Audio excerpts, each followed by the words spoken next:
All right. Good afternoon, everyone. Thank you very much for making time to come to this special council meeting. And I believe we have all the members of council joining us for this session. In the council chamber with me currently is the city clerk, Tachana Defo.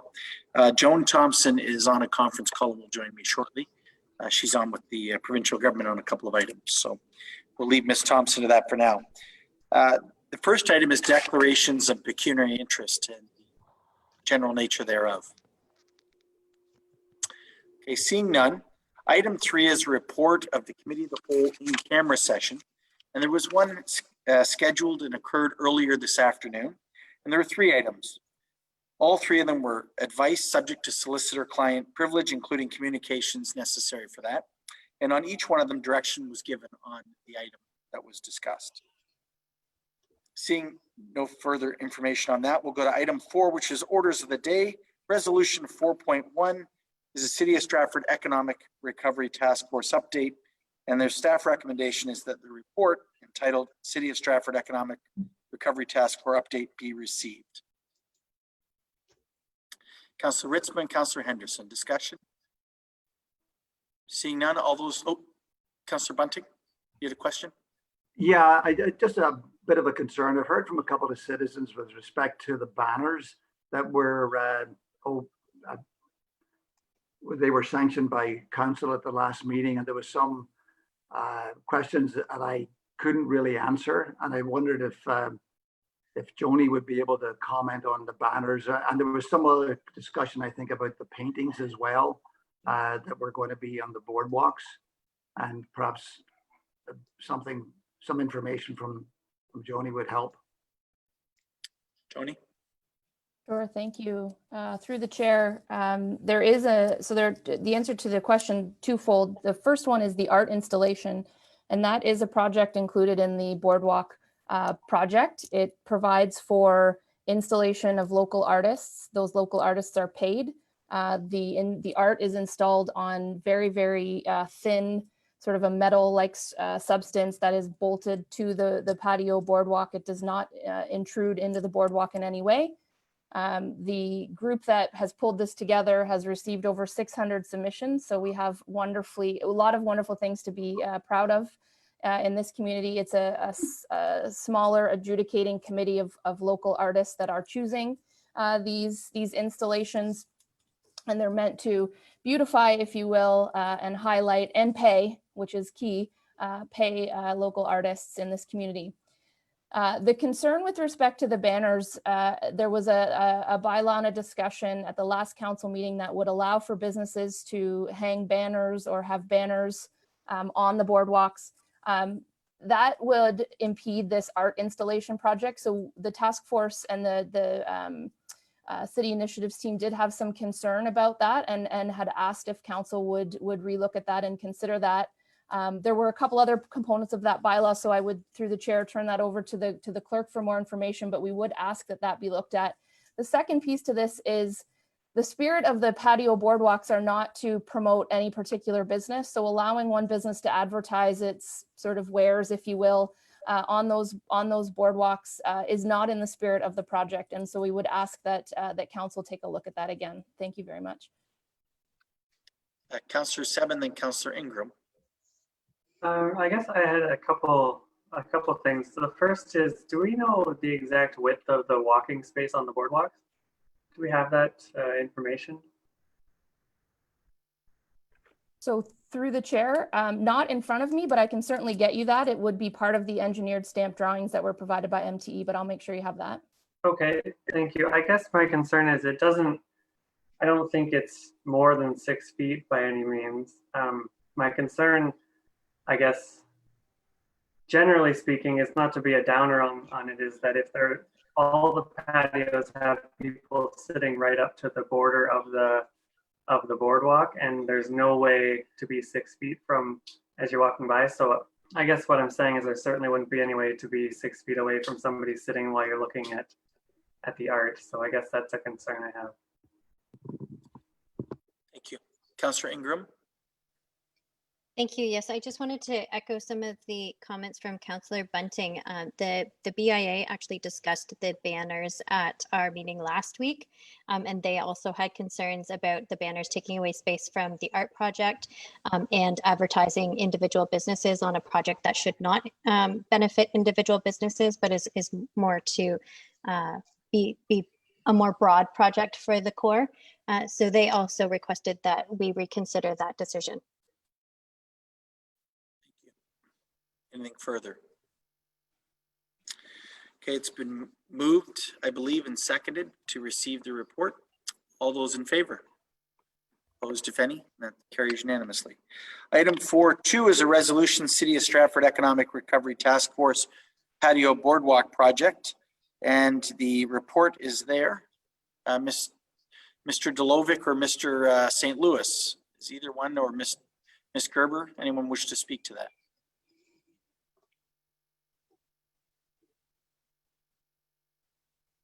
Just watching to see if anyone else comes off mute.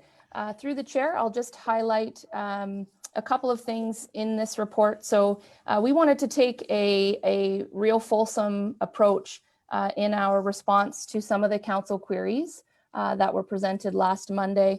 And so I hope I've captured most of that in here.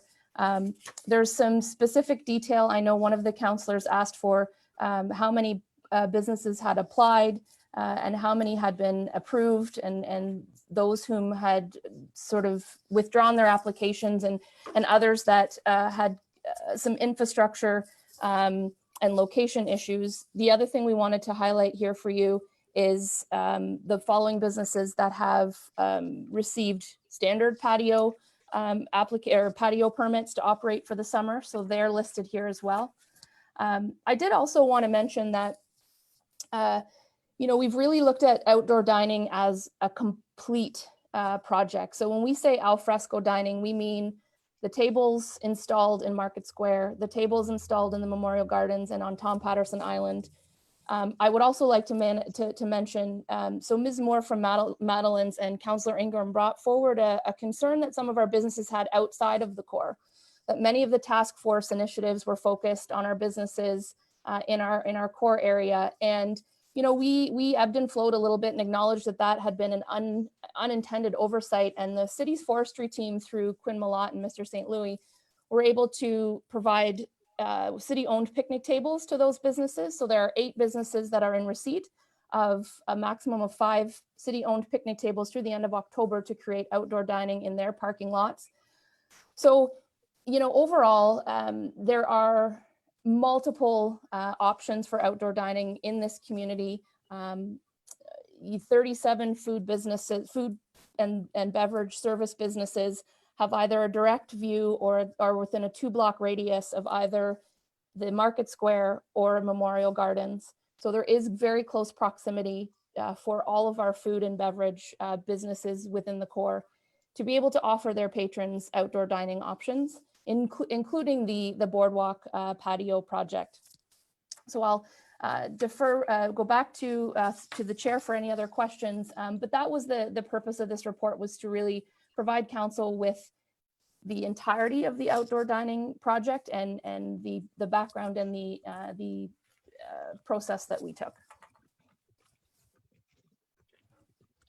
Councillor Bunting. Yes, thank you. Is there enough funding for any additional ones, or is this funding for this particular part of the recovery already spent? So the budget for al fresco as a whole is about $150,000. That's the al fresco tables and the sanitization and all of the umbrellas and things like that, as well as the patio boardwalk project. We chose one design because it allowed for one set of engineered stamped drawings to be provided to the various contractors that are building these at cost and often reduced cost, to keep that streamlined. The spirit of the project is that it's not specific to or provides incentive to any one particular business. So we could review other patio or outdoor dining projects that are inclusive of multiple businesses, but individualized solutions are not in the spirit of how the FedDev money is to be allocated. Councillor Vasilakos. So, I want to speak a little bit to that. So if there were to be a outdoor dining policy or design that could apply to multiple businesses, in that if we looked at alternative patio options that are not specific to a single business, but allow flexibility for any number of businesses, could there be money within the money to apply for that?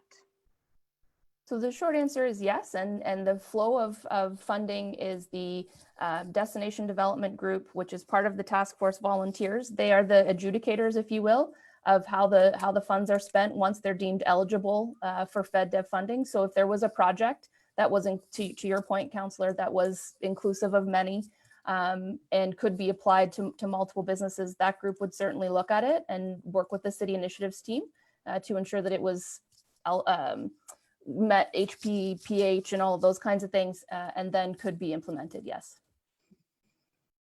Thank you. Anything further? Councillor Burbeck? Thank you. So just to clarify, it seems that there are 2 more spots in the boardwalk program then that are available from what I'm reading. Is that correct? Yes. Okay, thank you. Anything further? Okay, this item has been moved and seconded. Just confirm with the clerk. No, it has not. So I need a mover and a seconder for item 4.2, which is to receive the Recovery Task Boardwalk project update. Councillor Clifford and Councillor Bunting. Anything further? If not, all those in favor? Opposed, if any? That's carried. Item 4.3 is a resolution. It requests for alternative patio extension programs.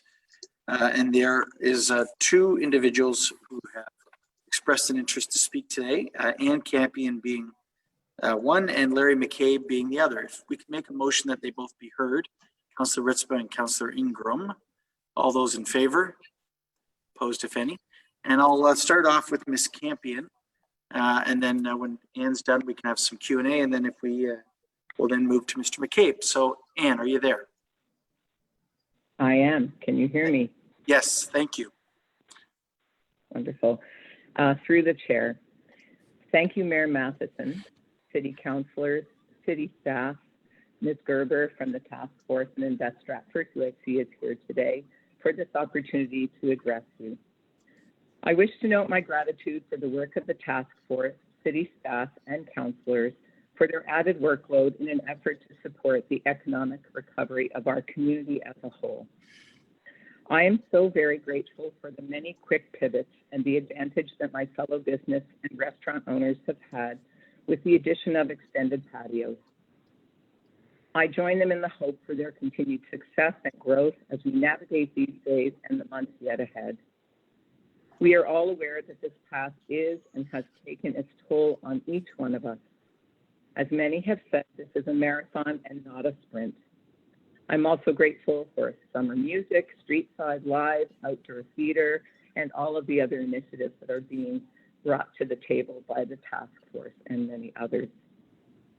I want to be clear that my own suggestions and critiques that I will offer are spoken in the hopes of ongoing creative solutions that bring more of us the ability to welcome patrons to our outdoor front spaces and to add to the already animated and enlivened spaces right across the city. Today, I would like to address the declined application of a patio for the front of Revel. You will find this on your report on page 15, if I was reading through the notes properly. And I'm going to run you through my options that I submitted to city staff, which begin on your page 23. So option number 1, which was the first patio suggestion that we made, or application we made, or option, which in my mind is the most feasible. I've noted my advantages, as has the city. I would like to address the city staff noted disadvantages. 1, they note that it impacts the infrastructure and accessible parking. In fact, if you view the drawings, we have left all city infrastructure clear as we have left the accessible spots and the ramps, because that is also a priority for me. And prior to my application submission on June 26th, I took all 4 of my drawings to my neighbors, Jeff and Lindsay, at Perth County Moto, as I knew that this particular option would impact parking in front of their space, as does my current curbside pickup sign. I also spoke to them before I asked the city if I could have curbside pickup. Both Lindsay and Jeff, and you're welcome to consult with them as well if you wish, were good with my proposal, as they understood the challenges we were facing, that we're all facing. Regarding the city's ability to make bylaw changes, I believe that you can, so I don't think I need to address that. And I'm not on council, so I don't know exactly how that happened, so I won't take your time. So that's my response to those disadvantages. Option number 2, yes, it does involve closing the square for 1 season only. My understanding is that these patio extensions are for this year alone, unless I'm misunderstood, and the patios are going back to the same restaurants next year. So it's for 1 season alone.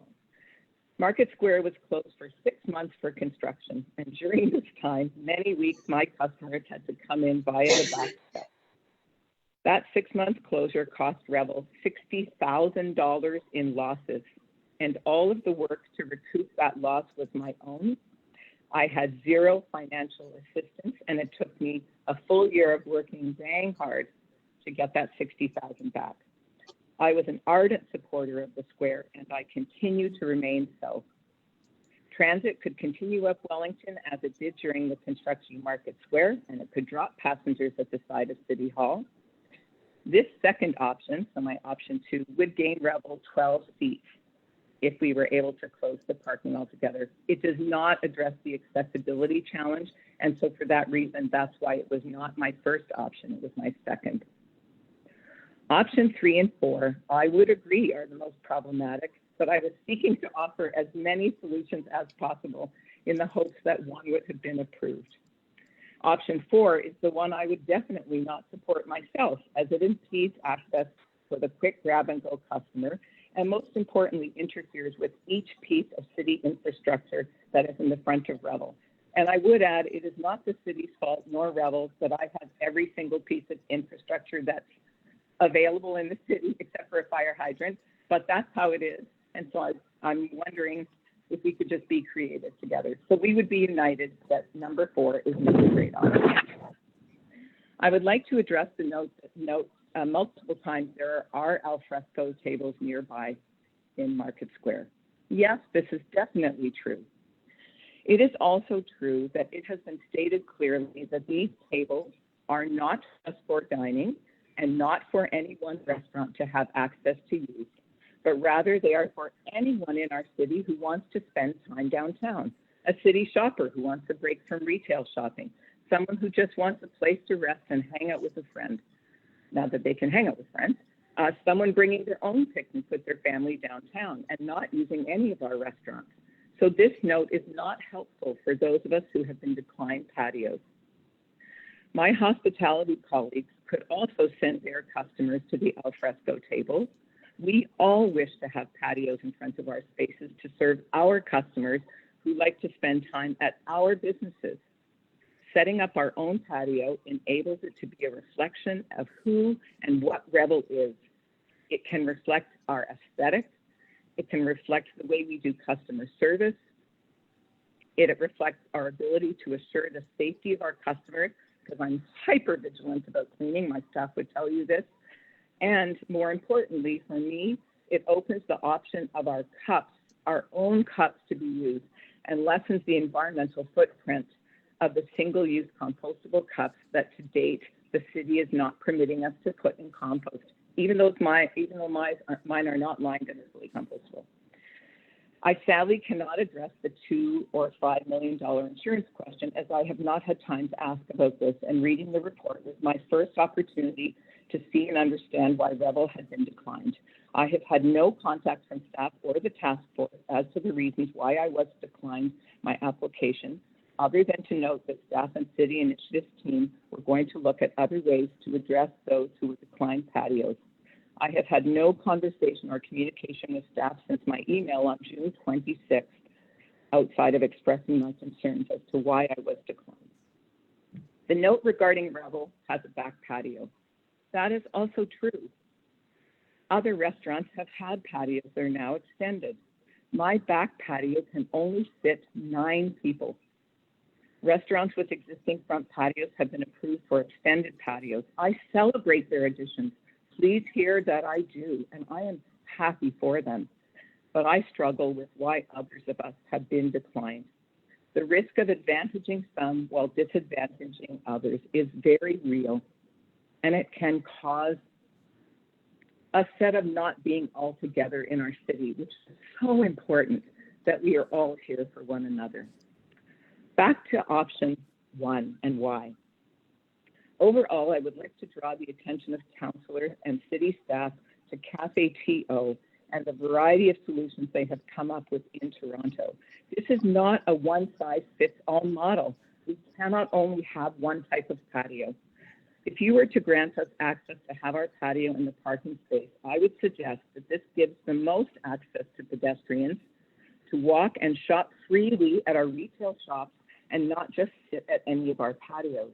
It provides excellent sight lines down the street as they walk and shop in various retail shops. It does not interfere with any city infrastructure. It allows accessible parking to remain. And perhaps this could, in reference to Councillor Vasilakis, perhaps this could be a project for Wellington Street and Market Square for our restaurants, since it's not a one-size-fits-all, and it can benefit many of us. Finally, why not make Wellington Street one way? This happened during the winter months of Market Square construction, and we all weathered it well. It could provide others on our street area, Wellington, Market Square, a different style of patio that keeps the full sidewalk clear and patios in our approved spots. If there is concern about vehicular traffic and safety, then could we not also argue that the boardwalks and walking paths on Ontario Street that have also taken up parking spaces and are located on a busy Ontario highway access have just as much danger to our pedestrians? Patio season in our climate is short-lived. My application was submitted 3 weeks ago. A number of my colleagues on Wellington Street have simply given up, but I'm here today. And I do appreciate Ms. Gerber's comment that the goal of this is not to benefit individual businesses. And I'm not asking to just benefit Revel. Yet the reality is some businesses have been individually benefited by the approval of extended patios, and some of us have not benefited because our applications have been denied. And I care for my whole business, and I care for all of our hospitality and all of our industries. I want to thank you for your time. I welcome your questions, and I'm happy to email my presentation to staff and council, as I know that listening over the phone requires its own set of challenges, and I have all of this in print. Thank you, Chair and Councillor and Ms. Gerber. Thank you very much, Ms. Campion. Is Mr. St. Louis on the line, possibly to give us a little bit of an update on some of the recommendations or ideas that were put forward, and an update on whether or not there is any other consideration coming forward at this time? Okay, Mr. Dolovic, do you have any update on that? Yeah, what was that question again? Sorry. I know that that a number of the variations that are being looked at with regard to Wellington Street, and I didn't know if staff had an update on where we were at with looking at some of them if possible. Yes, we staff have looked at what would be required for cafes and some additional safety measures, but we have looked at those based on what some other municipalities have been doing, and they've installed some additional concrete barriers to protect when you have seating sitting right next to the road. All right, questions for Councillor Vasilakis? Councillor Ritzman after. So my suggestion would be that would it be possible for council to or for the city to consider allowing patios on parking spots, and that would be open again. It would be generally open to any business that could benefit from having outdoor space, but currently cannot because of a number of limitations of where they're situated, and that there could be because it's a blanket policy that allows multiple businesses to access that program similar to the boardwalk, that there could be money for installing, let's say, the concrete barriers that would allow that to happen. There is a process. Staff can look at that. I do know that Mr. St. Louis, unfortunately, is not here. He was working with the clerk's office on AODA compliance and all of the pieces that would need to be put in place to ensure we met those with regard to sidewalks and parking spaces. Ms. Defoe, do you have anything you'd like to? Yeah. Okay. Ms. Defoe has suggested that we have, if we have any questions for Ms. Campion, we finish those, and then we go to Mr. McCabe, and then we can debate the whole process amongst ourselves. Okay. Thank you, Tatjana. Is there anything further for Anne? Yes, Councillor Henderson. Well, I'm just curious how that would work for if you have the tables in a parking spot. How does that work for accessibility? Because now you're stepping down off a curb. So, Councillor Henderson, we just said that we were going to have any specific questions for Ms. Campion, and if not, we go to Mr. McCabe's presentation. Then we would go to debate the whole piece amongst ourselves. I was just wondering if she'd thought of that, how she was planning to do that. Yes, Bonnie, I have. Oh, sorry. Yes, Councillor Henderson, my apologies. Sorry. Yes, I have thought about that. And if the patio was leveled, so initially I thought, well, you could step down onto that parking space, but then I thought that doesn't work for our accessible patrons, which is why I did not open my patio at the back when patios could open until I could let people through my building, because that's the way I get accessible patrons to be able to have a spot to sit. And so I thought if we put wooden, the same way that the sidewalk now or the boardwalks are wooden, it actually could elevate the patio or the parking space to the level of the sidewalk. So the accessible, the wheelchair, the walker, the walking stick could walk directly out onto that patio. So yes, thank you. That's a great question. Perfect. Thank you. Anything further? All right, Mr. McCabe, are you on the line? I am here, yes. Okay, I'll turn it over to you to make your presentation as well. Okay. Thanks, Council, for taking the time to hear from me today. I think that my presentation is more in a general sort of direction, and realizing the difficulty around individually trying to come up with solutions to everyone's patio issue. It has become obvious that some people have the ability to do this and have succeeded, and that is terrific. I'm really happy to see people in the downtown core. I'm happy to see restaurants having some capacity and being able to safely serve their clientele. Obviously, an issue with Patso is its presentation onto the street with the fire hydrant out front and the crosswalk right across from it.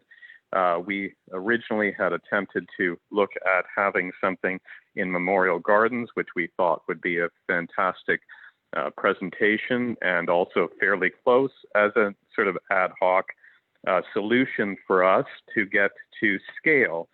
The issue that is really concerning to me is to try to find the ability to hire some of these people back who were expecting to have one of the most lucrative summers. I'm talking about our employees, our servers, who are always sort of forgotten in the discussions regarding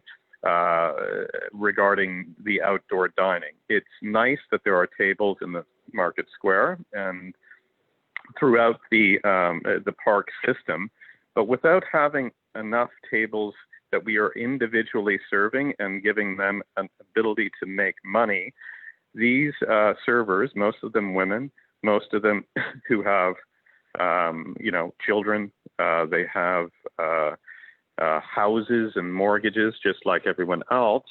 I fear that once we get into the winter time, they're going to have a very difficult time making it through. So that's their main concern in regard to extending our patio outside.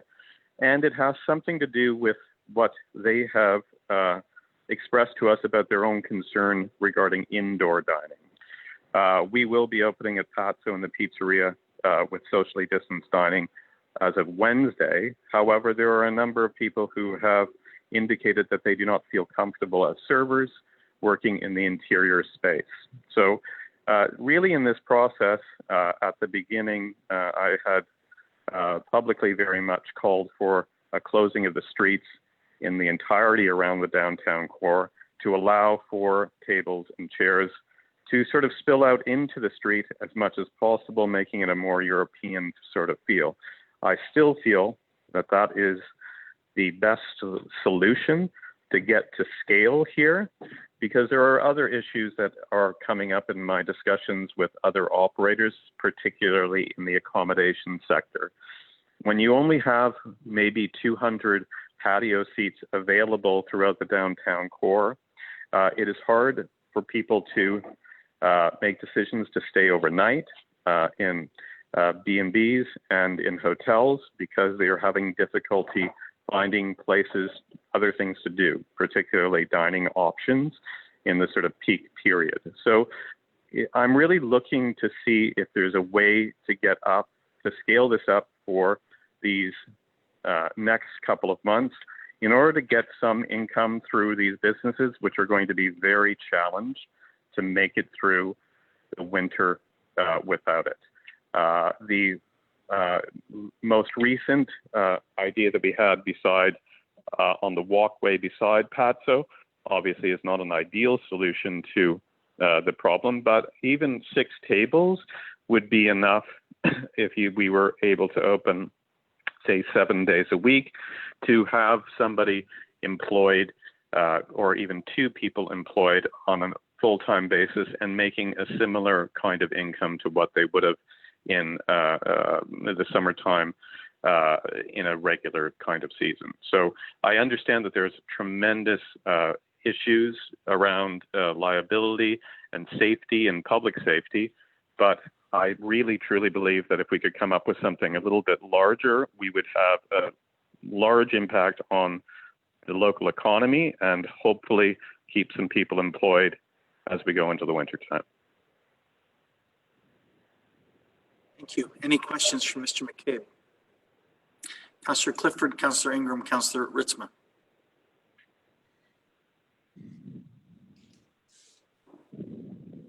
Yeah, I was going to ask, when you talk about closing like a street, what streets do you have in mind? If I was, I'm thinking in terms of similarly to where, say, Stratford had been at its height. So you had a closing of things around Market Square, leading down into the area in front of the band shell, and enabling kind of cross traffic going through those. So in my ideal world, you would be looking at a kind of pedestrian mall almost, in which people could space out but have access to tables close to restaurants, and also have some, individual performances, things like that may draw attention to people, and really sort of give some relief to society in a more general sense in this sort of period of time where being outside is going to be really important, and it's the safest place that they can be, and until we possibly have to, close things down a little bit as we go into winter time. Councillor Ingram. Thank you. I don't have a question so much as a comment, but I want to thank Mr. McCabe because we haven't heard some of those comments that he has just made about the impact on the employees and particularly women and families. And I think that that's a really important piece to take into this because as we move into the winter and any tourists that we're getting at the moment are not going to be coming around as often, that is going to make it a really difficult winter and spring for some of these residents of Stratford and the employees of these restaurants. So thank you, Mr. McCabe, for that. You're welcome. Councillor Ritzma. Yeah, my question is kind of three-part, so just bear with me. Yep. And I'll echo Councillor Ingram's comment with regards to the trying to support those that are in the hospitality industry, and I thank you for that. So three-part question. So how much of an incline is it on the walkway that's in question, if that's the route we went? Would there be leveling required that could be leveled with wooden platform? And have you looked into the cost of that? I haven't looked into the cost to it. I think the incline, you know, just visually, I would think that there would certainly be a possibility to level the tables with the specific hydraulic leveling feet that we have on some of our interior tables, which are a little less wide to begin with. They're only about 2 feet wide as opposed to our patio tables, which are about 3 feet wide. So the idea being to be able to get it close to the building itself. I see that definitely being possible from what I'm visually looking at right now. The incline is, it starts off fairly steep, but as it gets closer to the back door of the pizzeria, it's actually not that noticeable.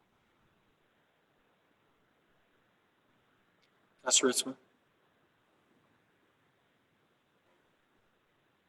Anything further? Councillor Gaffney? It's okay, Your Worship. All right. Councillor Vasilakos. Yeah, I had a quick question around capacity. So when we have like 200 al fresco the tables throughout the park system in downtown, and we have a certain number of seats on the boardwalk extensions. So just because I know that you talk about quite often about the market ability, do you see a limitation in the number of current seats outside to having people being able to market? Because my concern is, how do we market Stratford as a destination if we can't guarantee that people will find a safe place to dine when they get here? And do you see there being additional capacity required to do so? And do you have a sense of what that capacity should be or could be? Well, let me just take, for example, this Friday and Saturday. I would say that we could probably have sat, we could have sat probably a couple hundred people from the number of requests of people going by. My experience with it is that if people are going to stay, and this is in conversation with accommodators, because most of the people who come into town do not make reservations. They call, they expect the accommodator to kind of organize that for them. And I would think, and the people that I've been wandering, because generally I've been out in the evening time wandering around just to see what people are doing, and people seem to be wandering from place to place looking for a dining table, but being incapable of finding them. Now, that obviously things are scaling up a little bit now. So, each week there seems to be more seating available. But, looking at this weekend, I would say if you had capacity of, 800 table or 800 seats outside, you could probably satisfy pretty much all of the people who are requesting outside dining. We are getting requests for interior dining, but that's generally from younger people. Anybody who is, say, over 40 is indicating that they won't want to be dining inside. Okay, thank you. Mr. Gaffney? Now I've got something, Your Worship. There's a couple things, and this may not be particularly questions Mr. McCabe can answer, but where are all the people coming from that we're going to need 800 outdoor seats at the restaurants? Like, are they coming from places that aren't Toronto? It's certainly not local if you're looking for 800 seats. Well, I don't expect, I mean, we have to realize something. Most of these restaurants wouldn't be here if it wasn't for the Stratford Festival. And therefore, if there's no Stratford Festival, most of these restaurants won't be here. So that's what you're looking at. You're either going to have no restaurants because there's no capacity to make money this summer, and therefore you're going to have no money to, or a lot of people not paying their taxes in the downtown core, and that's another issue that obviously you're going to be under pressure on your own staffing side to be able, and budget side for that. So it's sort of the reality of the market here is we would prefer that there were lots of space outside, which is going to be safer for people than having to accommodate people who are coming here and wanting to dine inside. I feel very comfortable with any kind of operation that is outside at this particular moment. But the added staffing level and the spacing make it difficult inside. We'll certainly see how it goes once we're open. But the reality is, if you do not have a tourism season of some sort here, then you're likely going to, there's a couple of indications that I'm getting that you're going to lose a bunch of actual capacity on the accommodation sector, somewhere between 230 rooms, because people are going to leave that industry, sell their homes if it's Airbnb or B&Bs. You're going to also have a problem with these. I mean, let's say that we're not going to have a festival doing anything until next May. Well, you're going to have a problem keeping these businesses afloat if you do not have some sort of income coming in for the next 2 or 3 months, where there is a possibility of eking out a sort of existence. We're not talking about people making money. We're talking about really triage at this point in order to get the most businesses through till next year. If you do not have, if you lose half of your restaurants, which is maybe that's a good case scenario as far as I can tell, then you have a totally different story about Stratford, and you will not be able to accommodate the people when they do come back. Those are the sort of overall or the holistic look at it from my perspective, is that the issue is quite large. I mean, we're still talking about, even with capacity being down over the course of this year by 90%. Okay, so this is a catastrophic event, and for the hospitality industry, we need scalable solutions that may help get through till next year. Thank you very much, Mr. McCabe, for your input. Yeah.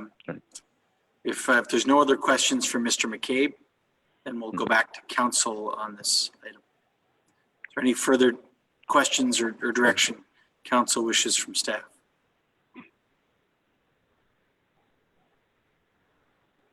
Okay. Seeing none. Is there Councillor Vasilakos? Okay. Sorry, I was just listening. You were saying, sorry. So if we have no other questions for Mr. McCabe or Ms. Campion, we are then at the resolution that we've got requests and information for further patio ideas from those. Is it the wish to refer that back to the city's initiative group for consideration? Councillor Ritzma, Councillor Gaffney, Councillor Vasilakos, you had something you wanted to? Just after them. Okay. All right. So no, but that they're moving it to refer it back to the staff. Okay, so my question is, what are we referring back for additional options, but are we going to give direction on what kinds of options we're looking at? Yes. And Ms. Defoe, do you want to come over and she's going to outline, touch on is going to outline those for you. So, okay, thank you. I was just wondering what, yeah. Through your worship. So as outlined in the report, there are a number of temporary patio programs that could be implemented in the city of Stratford. We've tried to do our best to show you the advantages, the disadvantages, and the considerations that need to be taken into account. So going forward, if council could provide as much direction as possible about the types of programs you would like to see, that way staff can go back and we can work with our insurance, our city solicitor, and the Stratford Economic and Recovery Task Force in order to determine what all needs to occur in the next week or two in order to make these programs a reality. I will advise that we did receive additional information today from our insurer that we can accept $2 million general liability insurance for 2020.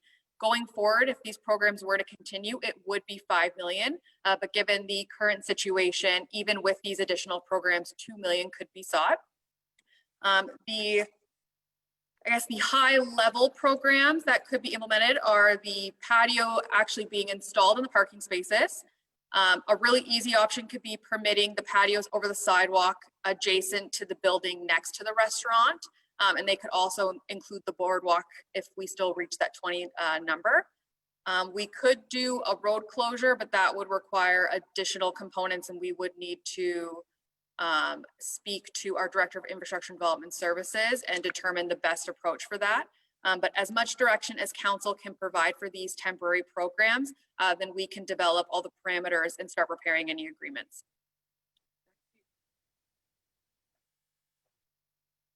Okay, Councillor Vasilakos and Councillor Gaffney. So really, ideally, what I would like to see is a comprehensive program that would allow us to maximize the number of patios that we could approve and give as many configurations as possible and reasonable, so that we don't come back here again with people saying, but now I don't fit or I don't have an option. I do like the idea, if you're, the idea of using parking spots where possible is a good idea.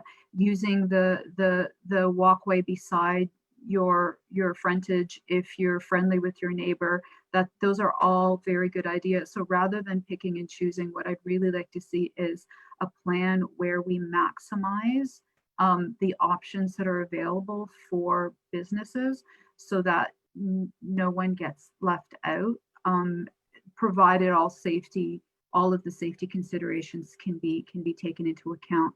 And what I like about that as well is then if we do come up with a comprehensive plan that gives people flexibility and options, there should be some money available for helping us to implement some of those. I do like the idea of Wellington Street one way and increasing the capacity using some of those parking spots simply because of the proximity to the Erie Street parking lot and additional parking. But even if we have those cut-ins that are currently used for temporary parking. If there was an easy way to create additional parking there temporarily so that you could close Market Square. Again, I know I'm throwing a lot of things in there, but I'm just thinking of if we could come up with, I guess Larry said it the best, right? It's catastrophic. So we need something scalable and flexible and nimble. And so I know I'm kind of saying everything, but I think we're at the point where we actually have to think about all the possibilities. Well, I'll just say I think staff has looked at many of the possibilities, not all of them. And I will caution anyone here that sits and says that they're going to come up with a solution that's going to work for everybody. Will be gobsmacked the first time somebody else calls us right afterwards to say it didn't work. So let's be careful. I guess I'm looking at decrease, mitigation. I don't know is the word, not attenuation, but mitigate. I don't know when, whichever one. How about we decrease the possibility of that happening? Yeah, I know. Okay. All right. Okay, Councillor Gaffney, I believe you had your hand up, and then I believe it's Councillor Ritzman and then Councillor Henderson. Yes, thank you, Your Worship. Councillor One of the, I just wanted to throw in there that when we're making our plans for what we want to do downtown, and I agree with Mr. McCabe when he says the more people he can get back to work, the better, and I agree that in any business. But we have to have some consideration for the businesses in downtown that don't rely on the hospitality industry, that, you know, we're not closing streets and taking away every parking spot possible, especially for people that it's, you know, the 5-minute run into the bank and out again sort of scenario. So I just want that to be part of the discussion, please, and thank you. Councillor Ritzma, Councillor Henderson, Councillor Seven. Yeah, this question goes to Mr. Deluvic. I certainly am. I've witnessed what they've done in Kingston with regards to the concrete barriers in their downtown core and diverting traffic to one lane instead of, or yeah, into 2 lanes instead of 4. But I'm just wondering if he has had any kind of assessment of what the cost would be if we got into the business of putting in concrete barriers. Through your worship, no, we haven't. We don't have any concrete barriers, so we would have to source them to do that, but we haven't done any costing on that yet. Just a follow-up, if I may, your worship. Yes, of course. Thank you. Sorry. So if I could, as part of the direction is perhaps, because I don't think we can start making decisions about whether we're going to go down that road or not without having an understanding of the cost. I'm wondering if I could make a referral to staff to explore what the costs would be for concrete barriers for safety purposes. I think before I'll let you make that, we'll go through the rest of the questions. Thank you. And that might be part of a general referral back. So thank you. Councillor Henderson and Councillor Seven. Yes, I was wondering, I got a couple things. I was wondering why we're talking about concrete barriers when all the patios that we've just done just have the wooden fences up. Like maybe, you know, especially if we have volunteers to help, maybe that would be a better way to go, building a wooden barrier around it if they go out into the parking spots. And I was looking at some of the streets that are on corners, like say Soup Surreals at the corner of Wellington, all that. There are different things we could look at. Like at Soup Surreal, there's sort of a right turning lane and then straight through or a left turning lane. You could get rid of the one lane, you know, close it down, and they could have a patio out there type thing. And maybe some other corners we'd be able to do that. Look at the parking spots. And I realize the parking spots on Wellington are angle and not parallel, so that that might create a bit of a tricky thing, although they probably are a bit longer. You might have to use 3 spots instead of 2. But I think we can be pretty creative without, like, what is it, Guelph? They're shutting down their main street, like, you know, and the restaurants are taking up the whole street. So if we can keep the streets still open and yet keep it safe, and the idea of looking at Wellington Street as one way, that's another good option. I think we can try to accommodate as many as we can, that they can be inside or outside and spread out more so that staff feel safe and more people can work and more people can go out and eat and feel safe and enjoy their meal and keep things going. And you know, the more you entice people downtown to eat, then there's more of a chance before they go to eat or after, they might go shopping, you know, go look at some men's clothes or women's clothes, or, you know, or buy things, whether it's even a card or shoes or something, you know, like, let's get the people out and about. Councillor Seven. Thank you. So I just want to, I guess, first acknowledge, you know, all the hard work and everything that's gone into everything so far. I just feel I'm just hesitant to refer this unless we can have a resolution, especially for individuals who spoke to us today, this week or something. I just feel, as it was noted by Ms. Campion, that the outdoor season is very short here. We're already the winds of change for the summer. August is somewhat unpredictable, and I'm just feeling a little horrified that things continue to move. I feel like this is the third or fourth time we've had a discussion based around different options for patios.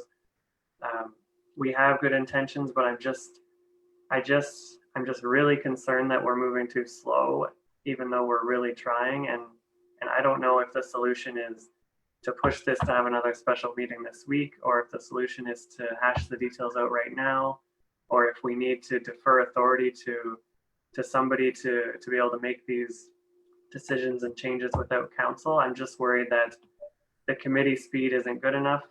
Things are so unprecedented, and I'm just worried that every day, every week that goes by is just, I think we understand the gravity of the situation, but I just don't think what we're doing is it's obviously not working for everybody. So that's just my thoughts on that. Councillor Ingram, Burback, Clifford. Thank you. Yeah, I actually am going to echo some of Councillor Seven's comments, because I feel like this has been a topic of conversation a number of times recently over the past, month or month and a half. And as Ms. Campion said, she submitted her 4 options to staff at the middle to end of June. And here we are kind of a month later, and there's still no resolution. And I think some of us have been saying, we'd really like to see some creative solutions that allow for a lot of flexibility and many more of our business owners to have these patios, whether it's with a boardwalk or without a boardwalk, or in a parking space or without a parking space, one-way streets. I mean, I think we talked about one-way streets all the way back in March or early April. So here we are, and again, a number of months later, and I would really caution any sort of referral to staff, because I really don't want this to drag out to another, I know we meet next week, but it's another week and we're almost in August by that point, and then people have to still ramp themselves up and market their patios and get their equipment out there and bring back their staff. It's a lot for them to get up and running. So I think we really need to be cognizant of the businesses as well. No problem. Council can make any direction to staff. We haven't actually passed a motion to say thou shall do something. So in the absence of giving clear direction, staff has done what we've asked. And remember, when we started taking up patio spots or parking spots for patios with the boardwalk, everyone was concerned about how many parking spots. So if we give clear direction to staff today, they'll operationalize what we want. We have to give clear direction. So if you don't want to refer it, then we need to make sure we lay down the parameters of what we're going to accept so that staff can do it. They're very good at acting on our direction. It's clear. Councillor Burback and Councillor Clifford. Thank you.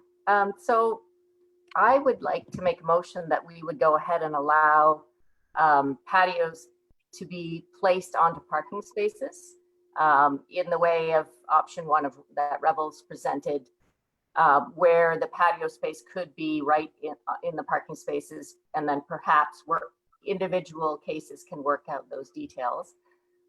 In the case of Wellington Street, it just seems to be a bit of an anomaly versus the other type of parking and the other streets that we have. So is there a way that we could maybe separate out Wellington and sit down or take a moment to talk to all of the storefront owners and restaurants along there, and possibly come up with a solution that's going to work for that entire street, whether it's making it one way, getting rid of all the parking. There must be a solution, just because it's such a unique street in the way that it's structured. Maybe there's a portion of it that we could use parking and a portion that we could leave open for parking. So my motion would be that we would be able to have patio spaces in parking spaces, and that we would look again at how we would do Wellington. sort of as a separate item. Maybe that would be the part that's referred back to staff. Jody, I will come back to you and you will make the first motion when it comes time. I'm going to let the last couple members that wanted to speak say something before we firm it up. Okay. Councillor Clifford.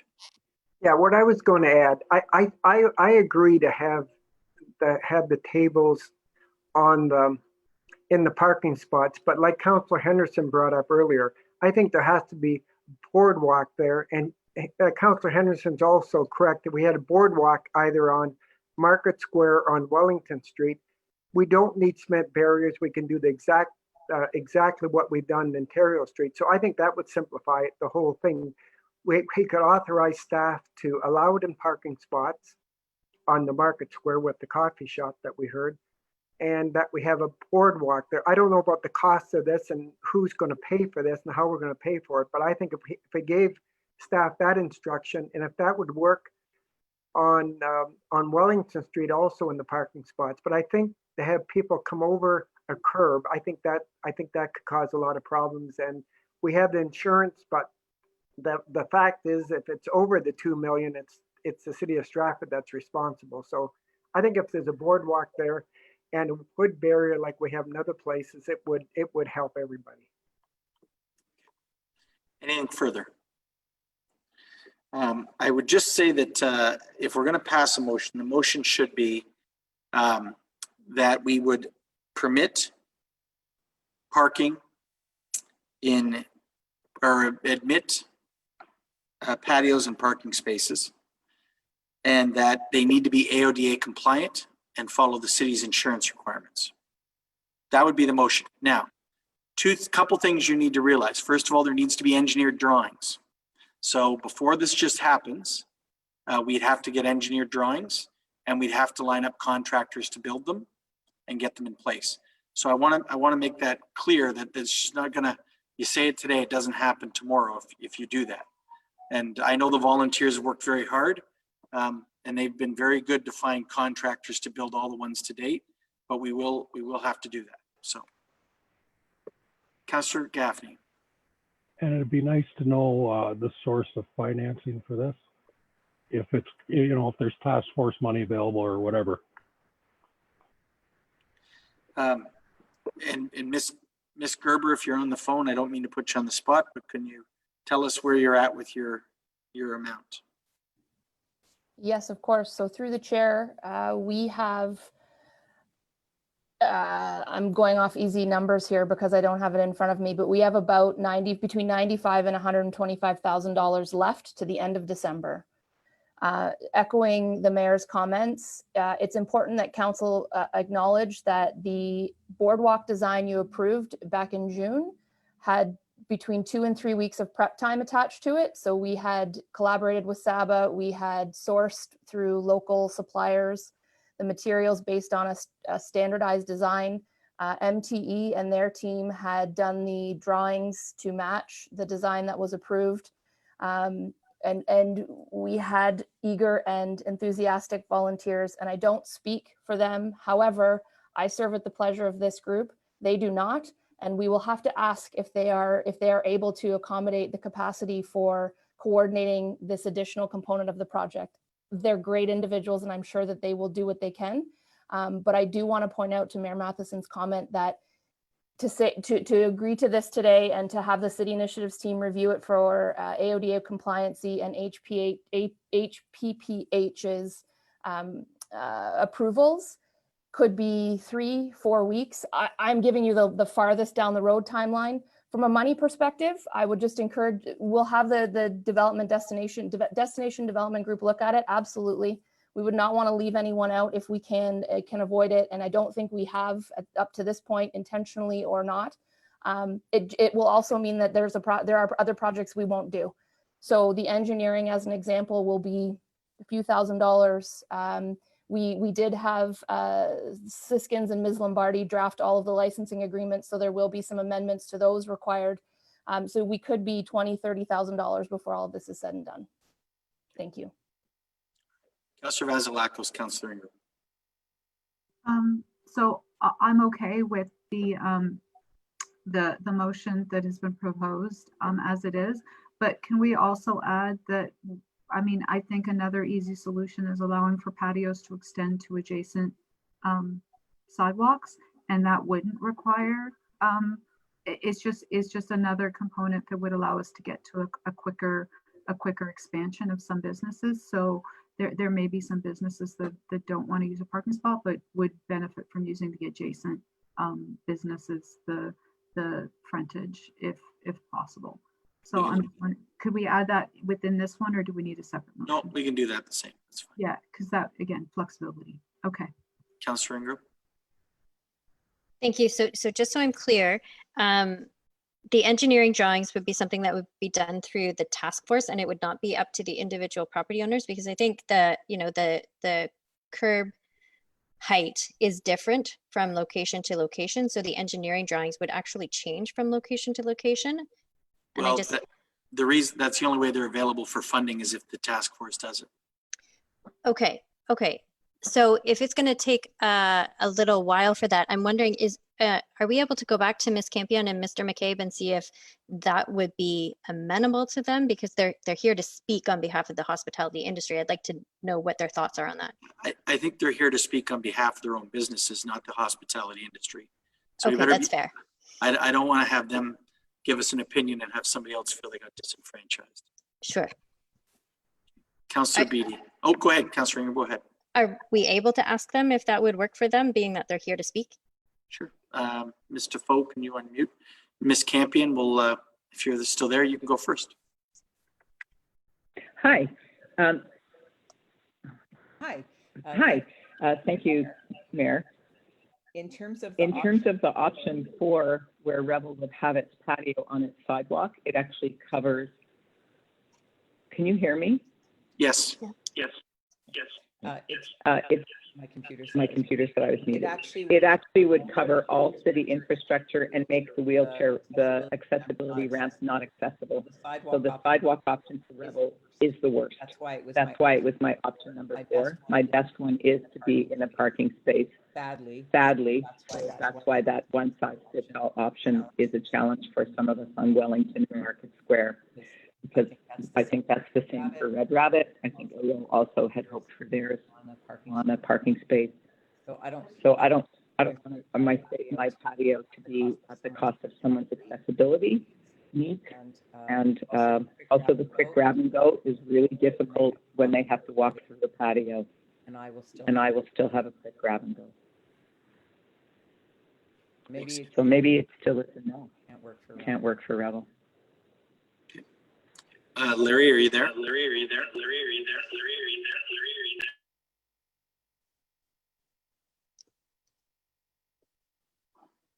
Okay. All right. Mr. McCabe's not there at this time. Councillor Clifford, I saw your hand next. You're fine. Councillor Beattie, did you have your hand up? Go ahead. Thank you. Just for clarification, based on the information provided by the economic recovery team, there were several businesses that had applications either currently in the process or hadn't provided completed documentation. I think with the direction that council is going is favorable for helping these restaurants move forward in a timely manner. I'm just wanting to make sure that with this possible recommendation that we're allowing ourselves to help all those other restaurants that are also in areas outside of the Wellington and Market Square areas, such as I don't know if there's other areas of town that might have to be looked at as well. So I just want to make sure that we're open considering helping all those restaurants as well. I believe we are. There'll be different variations to how that can happen. When Councillor Ingram raised the question about restaurants outside of the core because she was contacted by one of them, Mr. St. Louis and the group came to a pretty speedy resolution with regards to picnic tables. So staff do try to deal with any of these issues as they come forward. And I think we all know that Huron Street, Ontario, and Erie still present a challenge because they're connecting like highways. And we need provincial approval, which if you think we're taking too long, feel free to head over there. Thank you. All right, Councillor Seven. So I get the feeling, it just feels like we're really stuck. I feel like, I mean, not us, but more so the businesses and so am I understanding correctly that it almost feels like no matter what direction council goes today, it could be 2 or 3 weeks before there's anything? And is there an option like for businesses to build their own barricades or anything like that? Because I mean, there's, yeah, I guess that's just my question there. They could do their own tomorrow. They'd still have to get approval from the city. They'd have to get the drawings and do all of those things to meet the requirements that we require from anybody. But then they wouldn't be available. They wouldn't be eligible for the funding. So that's why the city, the recovery task force, has to organize it so that they can put it through the funding we were provided by FedDev. Thank you. I'm just concerned that I feel like no matter what resolution we end up with, it's I don't know.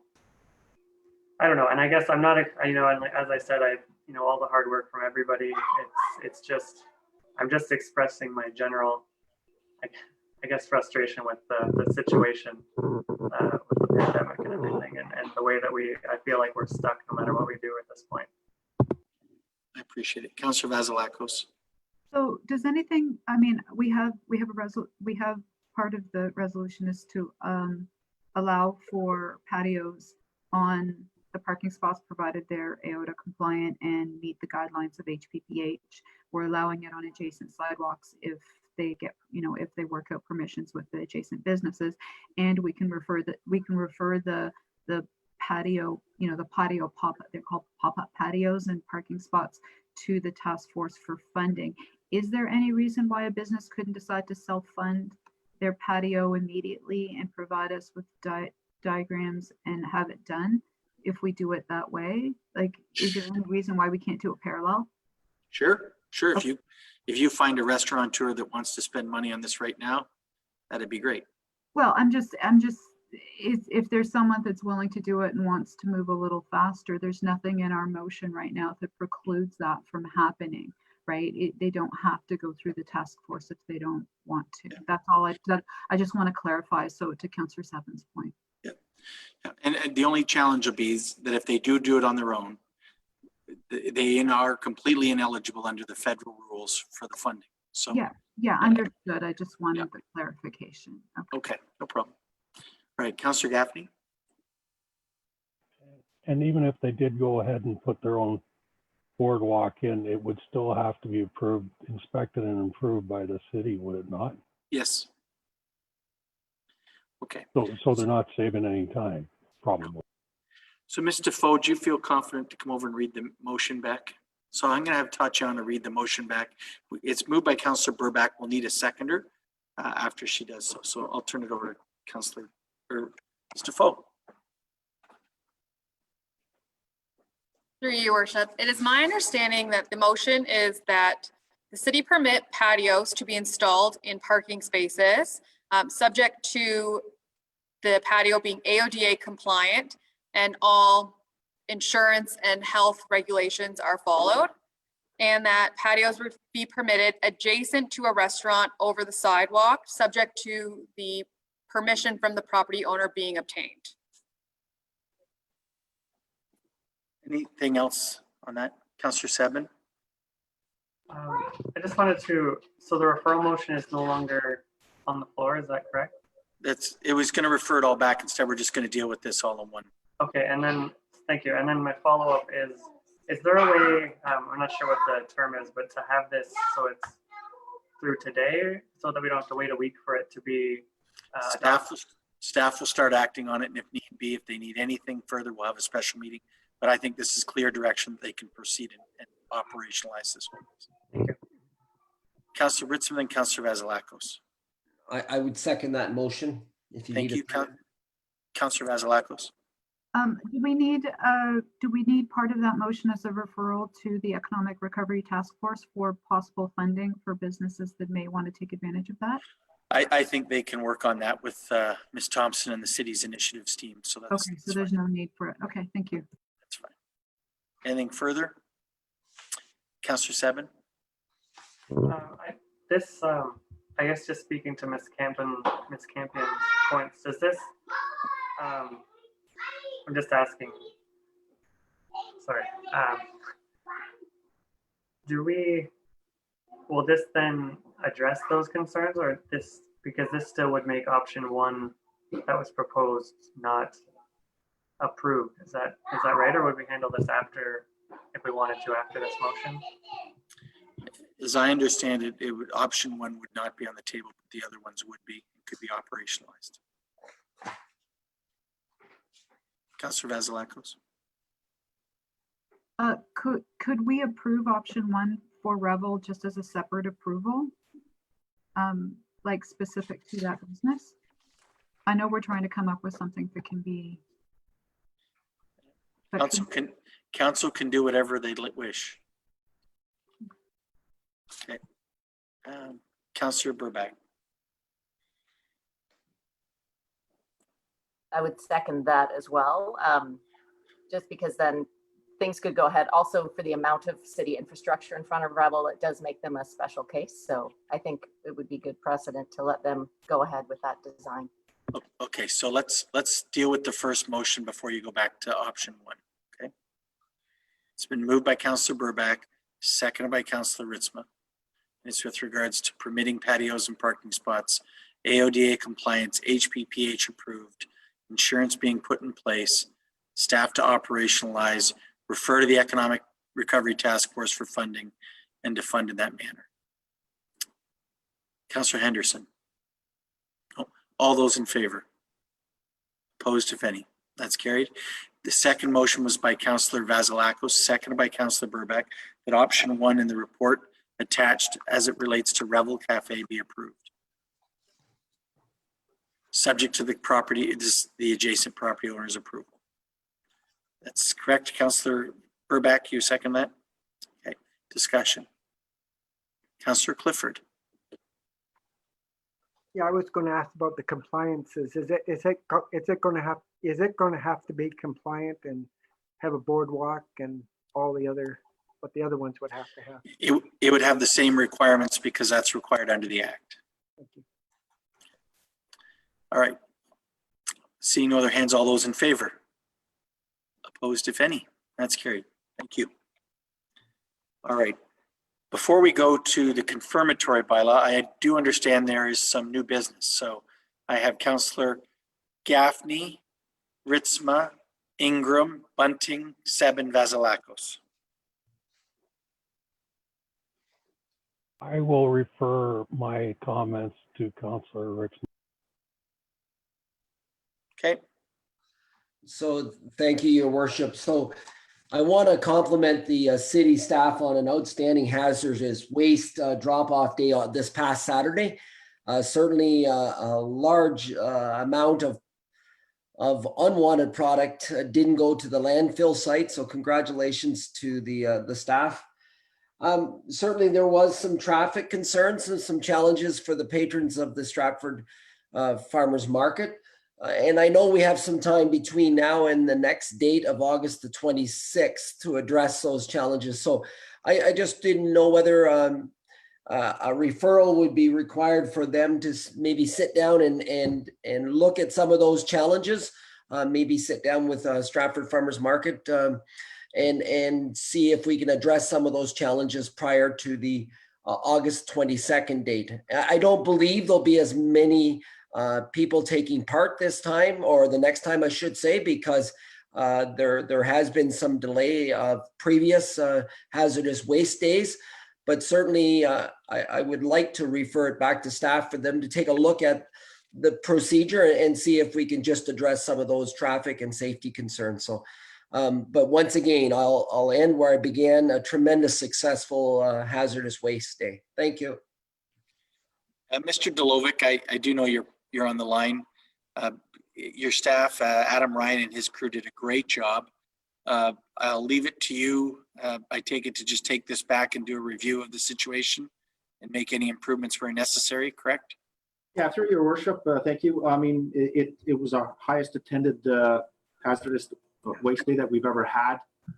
almost 600 vehicles showed up. They started showing up an hour before the opening. We had to bring in some additional staff for traffic control, and the police were there for a while too.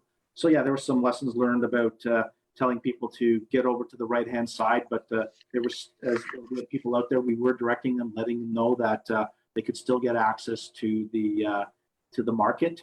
And so we'll have some takeaways from this. We don't expect that the next hazardous waste day will be as highly attended as noted by Councillor Ritzma. You know, this is our first one for the year. We canceled 3 others because of COVID. So there was quite the pent-up demand for it. And we anticipate we won't have as many as cars for the next 2 events. Okay, thank you. All right. If there's anything on that left on that one, Councillor Seven, go ahead. Thank you. I just wondered if we could include in looking at that, if we could look at possibly a different day or even in the afternoon, so the times don't conflict with the farmers market, just to as something else to look at as part of that. That'd be great. Thank you. Thank you. All right, Councillor Ingram, I had you next.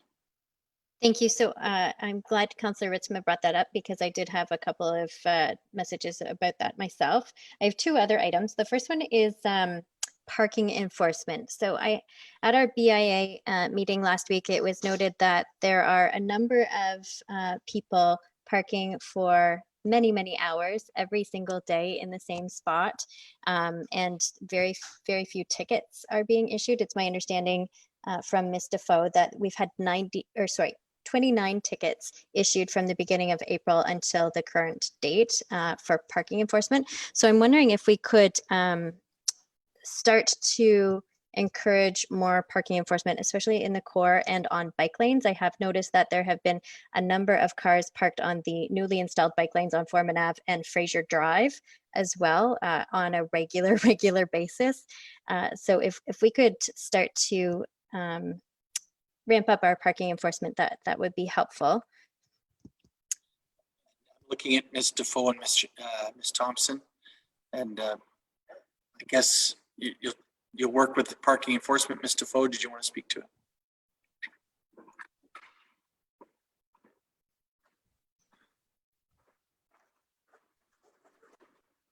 Through your worship, we will take this item back. Unfortunately, we are limited with our number of officers currently and the number of hours they are working, which does make it challenging to try and provide all of the requirements. We are receiving increased requests for enforcement outside the core, and we were completing our final parking inventory changeover. But we will take this back and we will do our best to see what we can do. Thank you. And then my last item was the banners along boardwalks. So if we could close that loop, we were asked if council would take a look at installing those banners on the boardwalk or patio extensions. I'm wondering if we need a motion for reconsideration. Yes, we would. Okay, so am I able to move that? Did you vote against it last time? No. Would somebody self-identify who voted against it? And would they be willing to make a motion to approve it? We'd need the seconder to be the same. Councillor Gaffney? I think I did, your worship. I don't know how I can confirm that. It's an honor system as it was not a recorded vote. Mr. Yeah, then I will make that motion. Yes.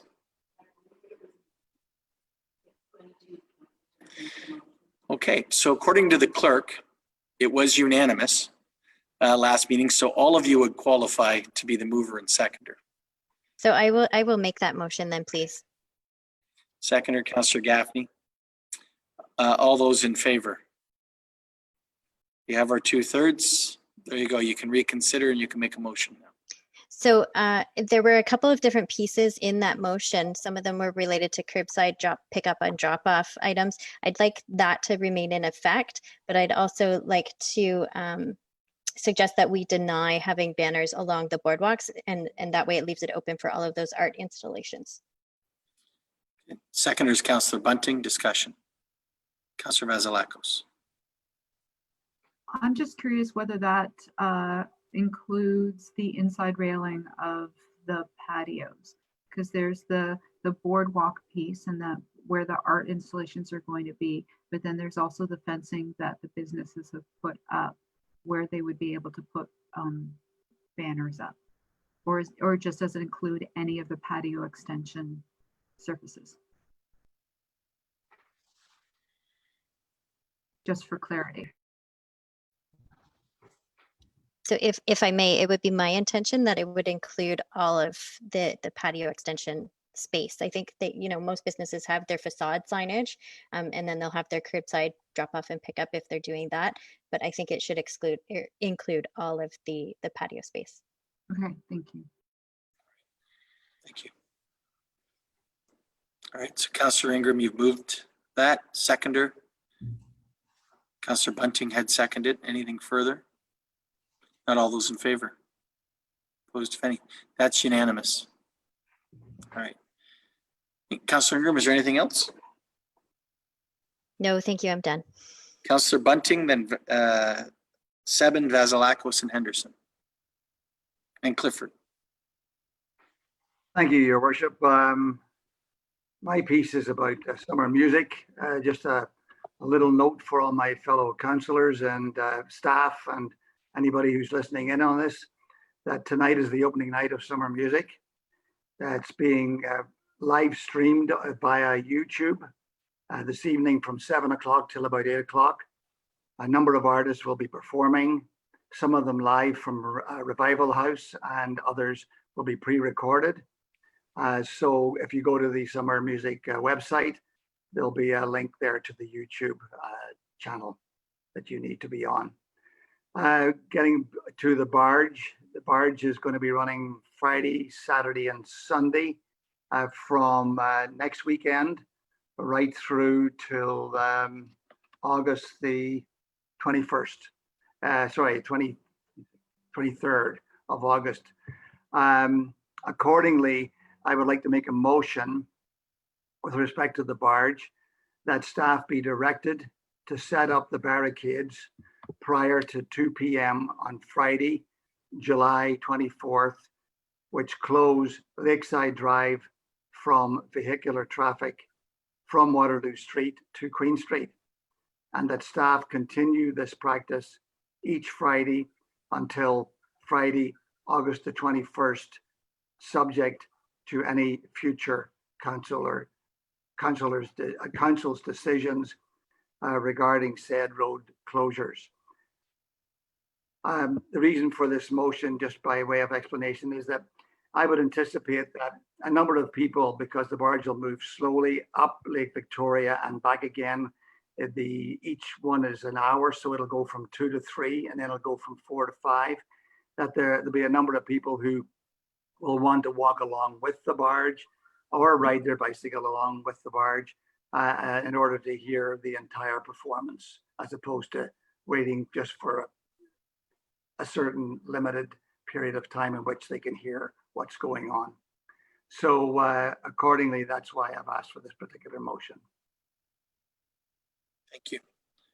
Seconder for that, Councillor Burback. Discussion. Councillor Gaffney. Are we not expecting a report from staff on the continuing opening of that road altogether? Yes, next Monday. Thank you. All right, anything further? Not all those, oh, Councillor Sebin, sorry. Yeah, I'd just like to echo Councillor Gaffney's comments, and I'd like to respectfully speak against the motion. I feel like for many of the same reasons that I opposed closing Lakeside Drive when we closed it, and I think not only would we be limiting people who are not mobile to drive by the river and do that, but we're also then as a consequence limiting people driving by the river to hear the barge music. So for that reason and others mentioned in previous meetings, I'm just opposed to the motion. Thank you. Anything further on this item? We'll call the question then. All those in favor? Opposed, if any? 4 opposed, that's carried. All right. Thank you, Councillor Bunning. Councillor Subban, did you have anything under new business? Yes, thank you. First, I'd like to thank staff for working quickly to get the tape off of the playgrounds and putting out a release that they would be open this past Friday. I know myself and many parents with young children have been out utilizing them, so that's a welcome reprieve from the last 4 months when they weren't open. And second, I'd like to make a referral to staff to at the last meeting we talked about the possibility and things involved with the possibility of mandatory masks, and I'd like a referral to staff to bring back options and to look into that further. Not to I'm not making a motion to implement that, but I think I'd like us to be ready with options if we arrived at a point where we found that to be necessary. As I mentioned, I personally think that is the way things should be going. I mean, the province of Quebec has made it mandatory, and more municipalities are. I would just like to make a referral to staff to have options available for when council decides to move in that direction. So if we could just refer that back to the emergency control group, I'd appreciate it. Sure, thank you. All right, a seconder for that? Councillor Ritzma. All those in favor? 3, 4. Opposed, if any? That motion's defeated. I will say that, Councillor Seven, that we will continue to dialogue like we do every week with Dr. Clausen around masks, and I will get a report back to council if anything's changing, and I will let her know of your motion. She's very open to input. Sure, appreciate it. Thank you. Councillor Vasilakos, I had you next. Yeah, there was a question posed on social media about garage sales, and I had an opinion. I had the health unit actually update their guidance on yard sales on the Toronto Perth Public Health website, but it does refer to municipal guidance on it as well. So I know we had a note that yard sales were banned, and that was on our website. But is that the case now that we've moved from stage 2 to stage 3, or has that changed for the city?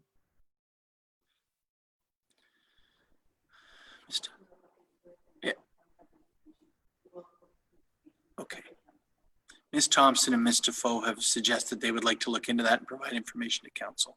Okay, thank you. Just because there were a number of people asking and wondering whether they could have yard sales now that we're in stage 3. Okay. Councillor Henderson and Councillor Clifford. I have 3 things. That when we were talking about parking, the Durrell Street parking across from, where St. John's Church used to be. Every time I go down Durrell Street, there's cars parked there, and they're parked over the sidewalk. There's a no parking sign on the street. I'm wondering if we could get the owners of that property to put no parking signs along the fence there. Maybe that would stop that, because I know, we're limited with parking officers and enforcement there. And I know people are parking so they can run over to the church, but I've seen people that live down on Durrell Street park there and get out and walk down towards their house too. And the problem is they're over the sidewalk and nobody can get down. So something needs to be done there. I'm not sure what the solution is. Well, we can refer it to staff. They'll make mention of it to the police and such. Thanks. And anytime you see these items, you can email the clerk directly, and you don't have to wait for a special meeting to bring it up. No, I've brought it up before. It's just that I saw it again yesterday, and so I wanted to bring it up because I think people don't realize, they think they can park there. You can't park on a sidewalk in the city of Stratford. Now, the yard sales, I had researched that myself a bit. I saw several other communities have opened up yard sales, but they're cautioning people to wash their hands after touching the cash. And it's very hard to limit how many people are going to come on, right? Another thing is I was wondering, did staff do a count this weekend along the River Drive? Or are they waiting till next weekend? They haven't finalized the report. We what? They haven't finalized the report. No, I know. I just wondered if they actually went out and did a count this weekend.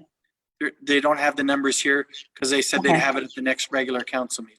Okay, If we ask for reports, I have to say, if we ask council for staff for reports and we give them 2 weeks, it'll take 2 weeks. We can't ask them to give us half a report because we're getting together a week later. You know, they're balancing a lot of items and we're asking things to have special meetings and change things. We have to be patient with some of our requests. no, that's not what I was asking. I was just asking yes or no. Well, That's you wanted half of the report. You wanted the number today. No, I didn't. I just want to know if they went out, that's all. It's an important item. It'll wait. Councillor Clifford. Yeah, thank you, Mayor. I was down to Tom Patterson Island on the weekend, and I was going to ask, around the perimeter, the tables are there, and the birds are, there's a tremendous amount of bird droppings on the cement stones around the perimeter.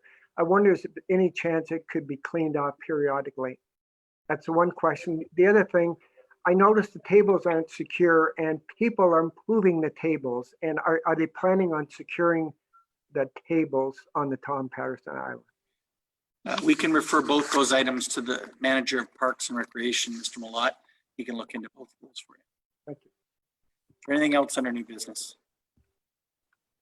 All right. If not, we have the confirmatory bylaw that can be read a first and second time. Moved by Councillor Bunting and Councillor Burback. All those in favor? Opposed, if any, and that's carried. Third and final reading, Councillor Gaffney and Councillor Basilakos. Discussion. All those in favor? Opposed, if any. And a motion to adjourn this afternoon's meeting, Councillor Ritzma and Councillor Ingram. All those in favor? Opposed, if any, that's carried. Thank you. Have a good afternoon, everyone. Thanks, everybody.